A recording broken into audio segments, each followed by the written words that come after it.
talking about what you would have done to me 7 years ago, 5 years ago when I retired. How about this? I've got a novel idea for you. I'm retired. I'm done.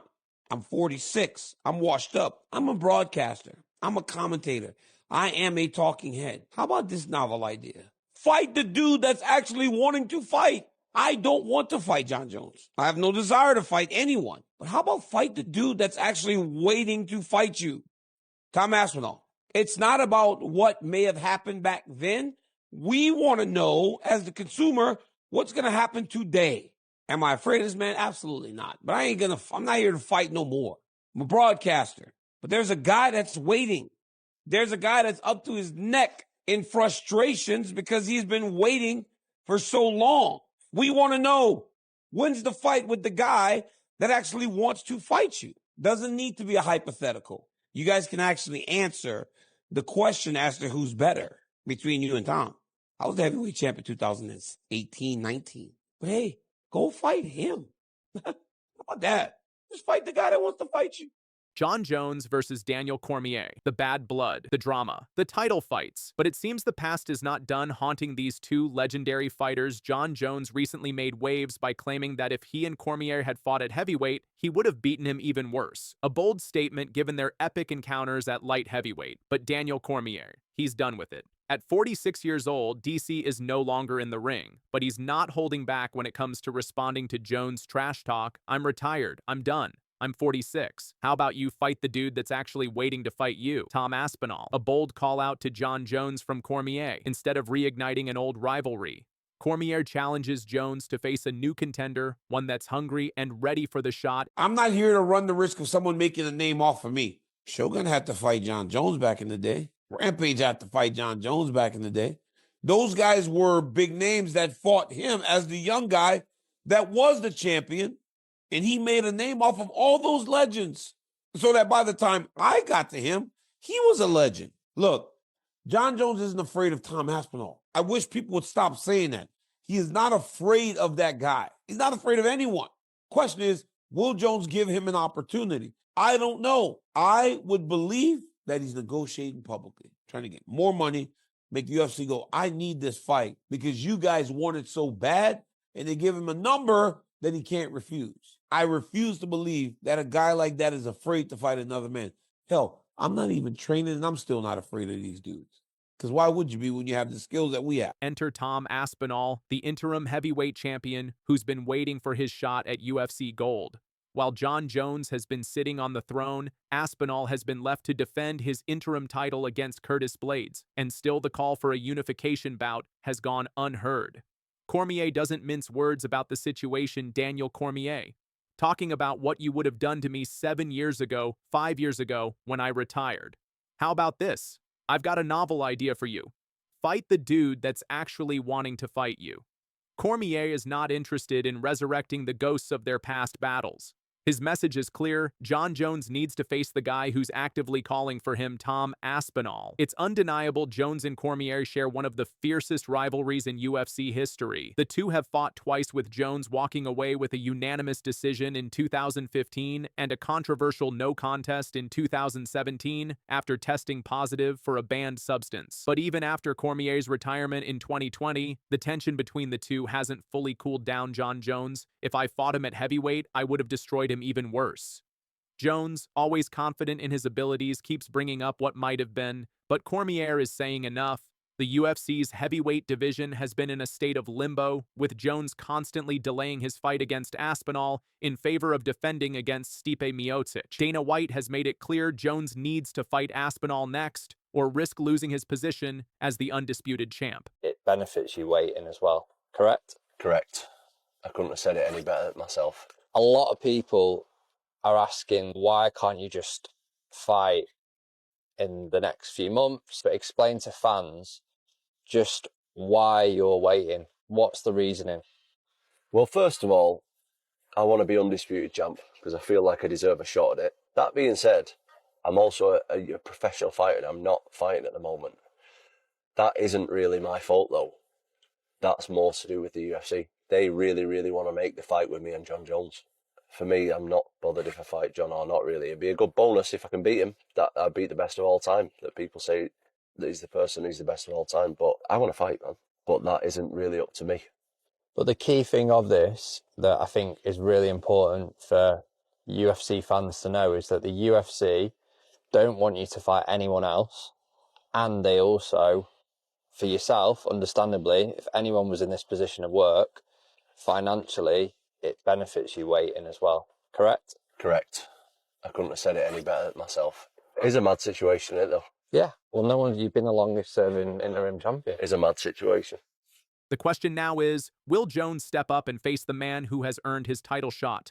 Or will he keep avoiding the fight that everyone is waiting for? For Cormier, the fight is over. His days in the cage are behind him, and he's more focused on his career as a broadcaster and commentator. But his challenge to Jon Jones is loud and clear. I don't want to fight Jon Jones. I have no desire to fight anyone. But how about fight the dude that's actually waiting? There's a guy that's up to his neck in frustration. The challenge has been laid down. Will Jon Jones finally answer the call, or will the beef between him and Cormier remain an unresolved chapter in UFC history? I want to take this time to thank Daniel Cormier for being my biggest rival and motivator. Daniel Cormier, guys, he has absolutely no reason to hang his head. He has been a model champion, a model husband, a model father, a teammate, leader. And I aspire to be a lot more like that man because he's an amazing human being. Unfortunately, we were opponents, but outside of that, he is a true champion for the rest of his life. Congratulations, Jon. One of the most bitter rivalries in UFC history is now taking a backseat to a new challenge. The question is, will Jon Jones step up, or will Tom Aspinall finally get the fight he deserves? Stay tuned for more updates as this UFC drama unfolds. The longer you fight in mixed martial arts or boxing, whatever it may be, you're eventually going to lose. What was the case with Jon Jones? Well, he did lose. He lost Matt Hamill. Yeah, no. Yeah, he fucking lost. He broke the rules. I'm going to go ahead and go with Toretto. Whether you win by second or 5 miles, winning is winning. That's what goes in my mind, right? Like, has Jon Jones ever got, finished or whatnot? No, he has not, right? But he did get disqualified, which led to a loss. And so he has lost before. But let me think. No, I mean, he's got a loss. Rogan doesn't shy away from his admiration for Mighty Mouse, and even called him the ucking man. Johnson had just reclaimed the one championship title after a rematch victory. But Rogan dropped a bombshell in the conversation when he admitted that Rogan didn't deny Johnson's skill. He acknowledged Johnson's incredible reign as the flyweight champion with a record-breaking 13 consecutive flyweight wins. But the real issue Rogan suggested was size. Mighty Mouse was less recognized because he was small, Rogan said, drawing a sharp contrast between the towering Jon Jones and the diminutive Johnson. While Johnson dominated his division, including holding the record for the most UFC title defenses until Jon Jones surpassed him in 2024, he was always overshadowed by the giants in the sport. Heavyweight fights sell because they involve the big guys, the athletes who are larger than life and command a larger-than-life fan base. Johnson's size was always going to be a hindrance in the eyes of the mainstream fan base, no matter how good he was. Yet, despite all that, Johnson wasn't seen as a star on the same level as Jon Jones. Johnson's UFC exit in 2018, which saw him move to one championship for better pay, only highlighted the financial disparity and lack of recognition he faced in the UFC. Despite being arguably the best fighter in the promotion, his marketability was limited due to his size. Rogan isn't the only one who has noticed this. The size disparity between Jon Jones and Demetrious Johnson is at the heart of their differing legacies. Jones, at 6'4" and with an intimidating frame, has become a household name. He's fought and defeated the biggest names in MMA, including Daniel Cormier and Alexander Gustafsson. God, you fucking suck. I wish they would let me next door so I can spit in your fucking face.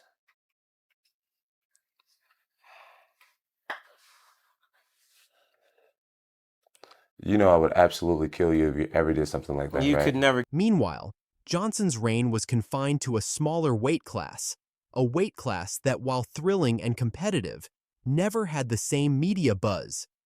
UFC fans would often focus more on the light heavyweight and heavyweight divisions. The narrative of MMA, for better or worse, has always revolved around size, and that's something Johnson never had in his favor. Let us know your thoughts in the comments below. Do you think Demetrious Johnson's size played a major role in his UFC legacy? Was he underappreciated? And where does Jon Jones rank among the all-time greats? Be sure to like, share, and subscribe for more deep dives into the world of MMA. Jon has a concern. They don't know what to do with me if I'm not champion. And if Tom beats me and he doesn't give me a rematch, or they won't guarantee me a rematch, what do they plan to do with me? Again, an understanding to the inside of Jon. If that in fact is accurate information, that Jon is worried about an immediate rematch and doesn't believe he's going to get it, can look at the board and see that he's 36 and on his way out, and this guy is 20-something on his way up. And he even questions why they left the belt with him, to the point that he's saying, if they knew what to do with me not as champion, they'd have already done it. That's very objective. So is it as simple as guaranteeing Jon a rematch? Very interesting point. Jon Jones and Tom Aspinall. The fight we've all been waiting for is on the horizon, but there's something standing in the way Jon Jones's major concerns. What's going on? Why has Jon Jones been so hesitant to face Aspinall? And could we be witnessing a serious shift in the heavyweight landscape? Let's break it all down. Most of the guys who are doing the absolute worst are not in a position that they could say publicly, I have a second job. I'm borrowing money from my parents. Right. I know so many fighters that are living in the Jackson's MMA gym because they can't afford to have their own apartment. And they're UFC fighters. And they just fought. So this is sad. And if I have to have a bad relationship with Dana, sit out for 2 years, 3 years, to bring light to what's happening, then these are the things that people remember you for more than winning belts. It's a real thing. The mental health aspect is a real thing. I just had a situation, honestly, about 2 days ago. I was talking to my wife, and I was just telling her, my fiance, I was just telling her all the different things that were on my heart, whether it's expectation or standing up in front of the monster audience today and talking in front of that rally. Little things, just all these little things start to add up on you. They seem minuscule, but they can really become overwhelming at a certain point. And I was telling my wife that I was embarrassed because I have a lot of good problems to have, but I have a lot of shit on my plate. It just started pouring out to her, all the little tiny things that was on my heart and unfinished projects and all these little things. And bro, within like 2 or 3 minutes, she was able to completely change my outlook on everything that was happening in my life. So here's the deal, folks. Jon Jones, the undefeated UFC heavyweight champion, is reportedly extremely concerned about one thing when it comes to his potential fight with Tom Aspinall. Despite fans around the world clamoring for this showdown, Jones has been surprisingly unenthusiastic about this matchup. Why is that? What could possibly have him worried? Some say it's money. Colby Covington has suggested that Jones is asking for too much cash to fight Aspinall, and that's why the fight isn't being booked. But there's more to this story. UFC interim heavyweight champion Tom Aspinall has his own theory. He believes Jon Jones is concerned about his skill set. Could Aspinall's rise to the top be something Jones is not ready for? You said you could take me down 100 times out of 100 times, right? And that's what you're going to do, right? I challenge you to get me down 5 times in that 5-round fight. You won't be able to do that. There is nothing you can do to stop me from coming at you round after round with the most malicious techniques I know. You will lose this fight, Daniel Cormier. I want you to believe it. Every ounce of training you put in leading up to this fight will be a waste of your life.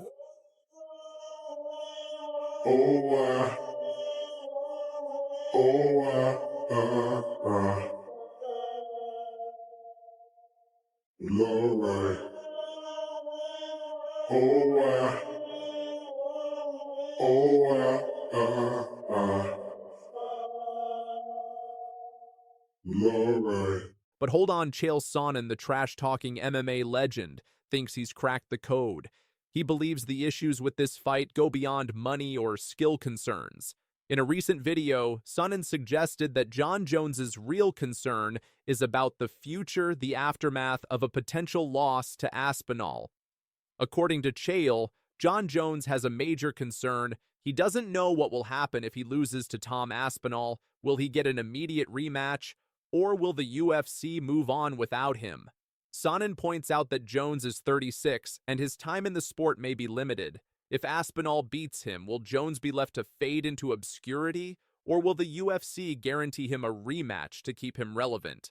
Chael Sonnen makes bold claims. Chael Sonnen has shared his thoughts on a potential title fight between Jon Jones and Tom Aspinall, and he's not holding back. Sonnen believes Jones could be trolling and having some fun with the hype, possibly downplaying Aspinall's threat. Do you think Jones is underestimating Aspinall, or is it all just hype? No, I am confident enough to tell you that that fight is done, though. That fight is agreed all the way down to the day. International Fight Week would make perfect sense. I personally, just in my Only heart, 9 I weeks. always thought they were going to go back to New York. He said he needs 4 months.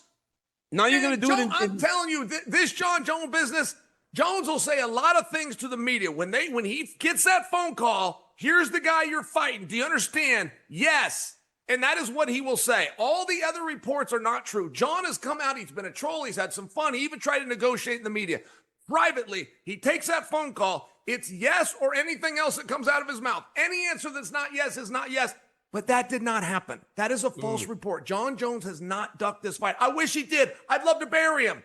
He didn't. He did not duck Tom Aspinall. Now, let's talk about something even more intriguing. Jon Jones's comments on Tom Aspinall before this feud started. Back in the day, before any animosity kicked in, Jones wasn't exactly singing Aspinall's praises. In fact, he was dismissive of Aspinall's talents, calling him just another rising star with little to prove. But now, things seem different. Jones's dismissive tone has shifted. Could it be that Jones is starting to realize that Aspinall is a real threat? Is this the moment when Jones finally sees the rising heavyweight as a danger to his legacy?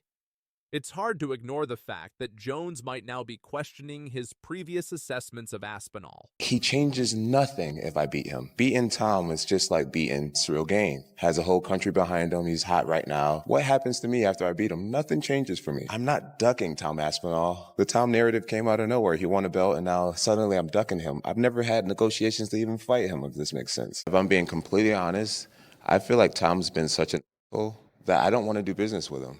And obviously, you don't get this far in a career being affected by fans or whatnot.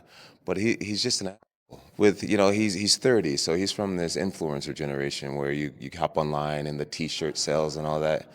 I'm past that type of stuff. I'm like, bro, if you had a little bit more respect, then maybe we could have worked something out, But I just don't even want to do business with him. Like he just played his cards wrong with me personally.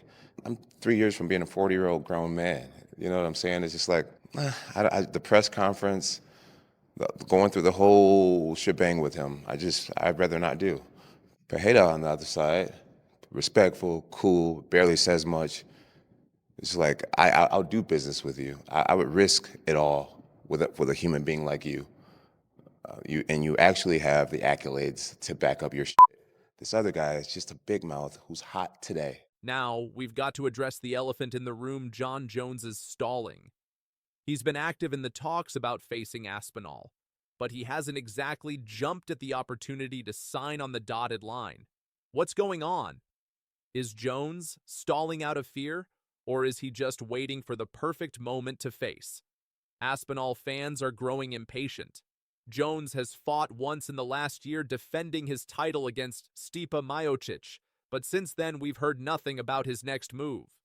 Meanwhile, Aspinall has been tearing through opponents staying active and waiting for his shot. The longer Jones waits, the more questions arise. Is Jones afraid of the challenge Aspinall brings to the table? What's the question? Do you want to see the winner fight Tom? The winner should absolutely fight Tom. So, what's next for Jon Jones and Tom Aspinall? Is this fight finally going to happen, or is Jon Jones stalling? Fans are waiting, the pressure is mounting, and the stakes are higher than ever. If Jones faces Aspinall, will he be able to hold on to his title, or will Aspinall take over as the new UFC heavyweight champion? Fight fans, we want to hear from you. Do you think Jon Jones is afraid of Tom Aspinall? Is he stalling out of fear of losing his legacy? Drop your thoughts in the comments below, and let's get this debate going. Don't forget to like, subscribe, and hit that notification bell so you don't miss any of the action. The fight we've all been waiting for is coming, and when it does, it will be huge. Tom Aspinall has just set an unfortunate record in UFC history, but the real issue here UFC President Dana White and Jon Jones seem to be playing a dangerous waiting game. What's the real reason behind the delays? Is this UFC's biggest missed opportunity, or just a case of too much waiting? Let's break it down.